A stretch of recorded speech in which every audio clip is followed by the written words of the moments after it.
আজকে তার ক্ষমতা যাওয়ার জন্য ধর্মকে বিক্রি করতে পারে, আজকে ক্ষমতা যাওয়ার জন্য ধর্মকে পরিবর্তন করতে পারে। কোন হিন্দু পণ্ডিত কি ঈদের সময় এসে বলছে এটা আমাদের পূজা, আমাদের এইটা, আমাদের সেটা, এরকম বলছে কেউ? কিন্তু আমরা দেখবেন এই দুর্গা পূজার সময় আমরা মুসলমানদের আদর্শ বিকিয়ে দিয়ে সব কিছু উৎসর্গ করে দিয়ে মনে হয় এটাকে মিশ্র হয়েছে। এই মিশ্র হওয়ার নাম কি? স্বাধীনতা। এইটার নাম কি উদারতা? এইটার নাম কি নন সাম্প্রদায়িকতা? নন সাম্প্রদায়িকতা কি?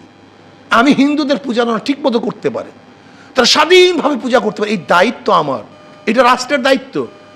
আমি গিয়ে সেখানে পূজা করব, এটা রাষ্ট্রের দায়িত্ব না। এটা আপনি কেন বুঝতেছেন না? আমি ঈদ পালন করবো, এটা আমার দায়িত্ব।